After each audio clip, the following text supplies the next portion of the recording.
fais des rencontres avec des histoires, évidemment, mais je fais des rencontres avec des gens depuis le départ. Je sais pas, je pourrais pas faire un film tout seul pour parler que d'un personnage que je serais moi-même. Je sais pas comment le dire. J'ai besoin d'avoir quelqu'un en face, parce que une équipe aussi, évidemment. J'aime beaucoup le métier que je fais parce que je ne suis pas tout seul, évidemment. Et alors, les personnages sont confrontés à un dilemme que tous ceux qui nous regardent ont vécu au moins une fois dans leur vie. C'est cette espèce de dilemme où quand on est au travail, on a l'impression qu'on n'est pas assez à la maison, et quand on est à la maison, on a l'impression qu'on n'est pas assez au travail. Et donc des questions sont posées comme ça. Donc ça aborde plein de sujets, on s'en rend pas compte, c'est un rythme détonnant, et ça fait du bien parce qu'il y a des vraies valeurs humanistes. Il y a plein de gens dans le film qu'on va découvrir, des seconds rôles qui sont formidables avec vous, autour de vous. Donc voilà, c'est une très très belle comédie. Merci beaucoup, parce que vous avez aimé le film et ça a l'air sincère, donc on est heureux. Je me suis régalé, merci beaucoup. Ça sort le 7 mars au cinéma, comme un chef. On a essayé, on vous a donné un peu de bonheur avec ce film, et vous nous le rendez avec des compliments, stroke positif et renforcement positif aussi. Et moi, je vais faire encore de la gratitude parce que je sais que Jean avait des obligations ce soir. Il a accepté de venir quand même sur ce plateau. Oh, je suis obligé de le libérer ce soir parce que il y a d'autres gens qui vont me détester. Sinon, merci d'être revenu. Merci beaucoup. Merci beaucoup, Jean. Merci beaucoup. Merci à tous. Merci beaucoup. Et je suis extrêmement reconnaissant de cette présence. Et puis je vais vous dire un truc, c'est que vous allez découvrir des idées assez étonnantes. On est allé voir des chefs d'entreprise dans le monde, mais pas seulement en France, qui finalement ont des idées. Et des idées qu'ils vont partager, parce qu'on a décidé de s'inspirer les uns des autres, des idées qui rendent les employés heureux. Alors si vous êtes chef, si vous avez des collègues et que ça se passe pas toujours bien, regardez, parce qu'il y a des solutions dans ce reportage. Le travail rend-il heureux? C'est la grande question du moment.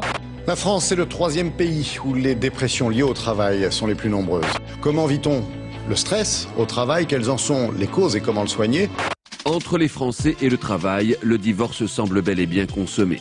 Le mal-être des salariés est devenu un drame national, à l'origine de nombreux arrêts maladie, de dépression et parfois même de suicide.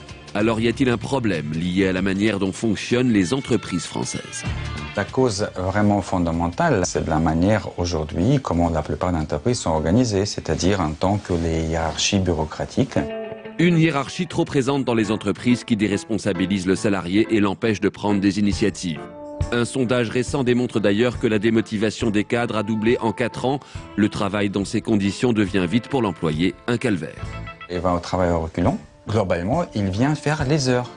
Et donc les actions les plus importantes, il y en a 2 dans la journée. C'est pointer le matin et pointer le soir.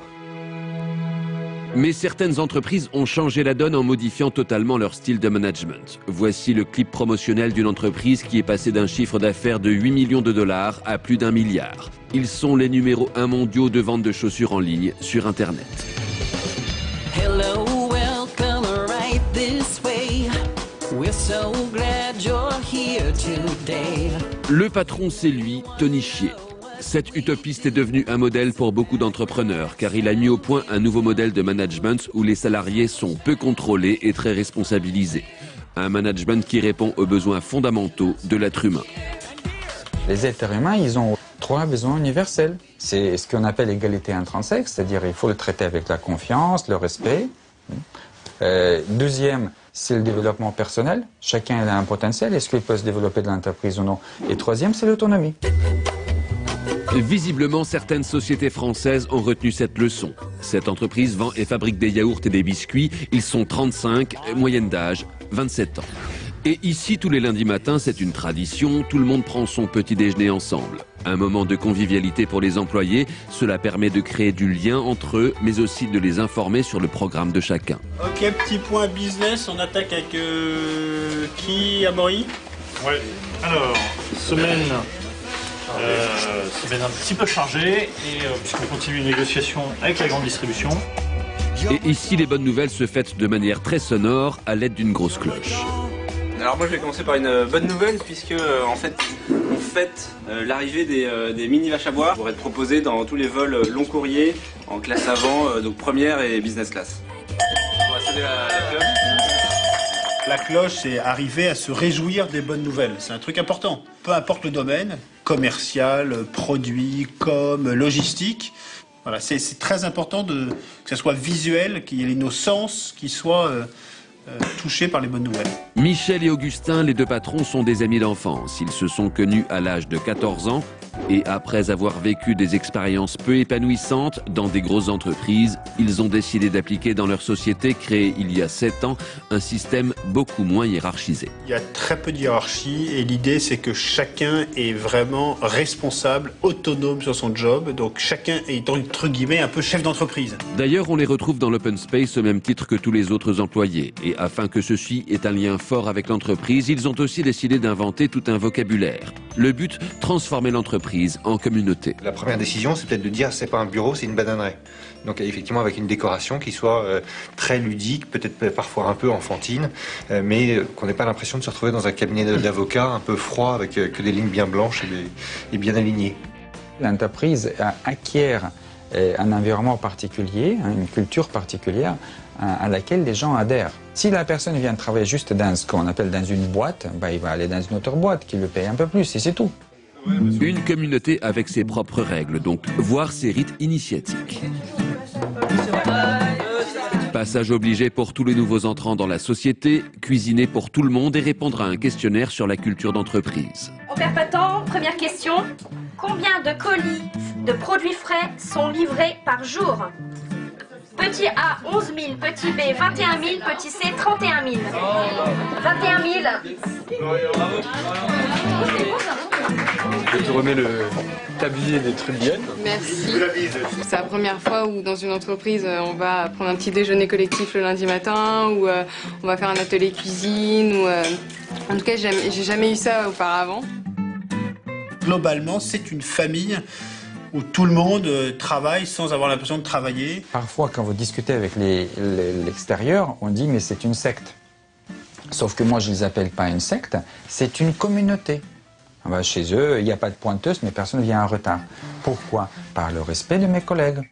Cette entreprise a connu 40% de croissance en 2011. Ce type de management commence à fleurir un peu partout dans le monde et désormais une organisation indépendante, Great Place to Work, se charge de classer les entreprises où il fait bon travail. Voici l'entreprise qui a été classée numéro 1 en France pour les sociétés de moins de 500 salariés. Elle est spécialisée en informatique. Alors, comment fait-elle pour arriver en tête de ce classement? Voici donc le patron français dont les employés sont, semble-t-il, les plus heureux. Pour obtenir sa place de numéro 1, il nous livre quelques secrets. On choisit l'endroit où on va s'installer, on choisit à côté de qui on a envie de travailler, on choisit les sujets sur lesquels on a envie de travailler. Il y a également une autonomie sur les horaires de travail. Il n'y a quasiment pas de contrôle sur le sujet. Le travail ne s'arrête pas quand on quitte le bureau. Donc il y a une grande souplesse sur les horaires. Ça fait 6 mois que je suis arrivé en juin. Ce qui m'a frappé le plus en arrivant, c'est un système auto-organisé avec des gens qui sont à la fois responsabilisés et finalement une hiérarchie qui est assez peu présente. Pour créer du lien et renforcer la communauté entreprise, le salarié peut s'octroyer des pauses autour du baby-foot ou d'une console de jeu. Reste qu'entre les pauses, il faut bien travailler. Alors il y a des réunions bien sûr, mais pour les rendre efficaces et productives, n'importe quel salarié peut utiliser une étrange boîte à meux, une invention maison. La dernière qui est sortie. Non, avec le LOL. Avec le gros LOL, le mec qui fait... Ça va, d'accord, c'est bon. C'est un outil qu'on a utilisé pour interrompre les réunions qui s'écartent du sujet. On la retrouve aussi de façon assez fréquente sur des bureaux de conseil d'administration de sociétés importantes qui se sont appropriés cet outil de management. Fun et pratique.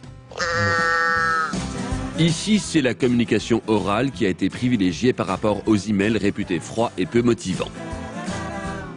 Le principe, c'est de se synchroniser sans envoyer des mails, sans envoyer des comptes rendus. On se parle vite, on sait tous de quoi on parle et c'est fait, quoi. Autre accessoire star, les post-it qui décorent pratiquement tous les murs de l'entreprise. Il n'y a rien de plus visuel que les post-it au mur, en fait, et qui peuvent bouger rapidement. Donc en fait, ce qu'on fait, c'est qu'on bouge les post-it et on les fait avancer dans la chronologie du projet. Efficacité et bien-être, si c'était ça la recette de demain. Le fait que le salarié soit heureux quand il travaille augmente forcément sa productivité parce qu'il fait quelque chose qui lui fait plaisir et on est forcément plus productif et plus motivé pour faire quelque chose qui nous donne du plaisir. Un argument économique qui devrait faire mouche auprès d'autres dirigeants. D'ici là, il vous reste quelques heures pour travailler votre chorégraphie de bureau.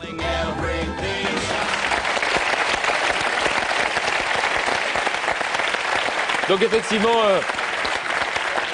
le bonheur au travail, il y a des gens que ça préoccupe et il y a des gens qui sont classés parmi les entreprises qui font le plus de profit dans le monde. Est-ce qu'il y a des idées? Parce que je crois savoir que c'est un domaine que vous connaissez bien. C'est-à-dire que moi, j'ai commencé ma vie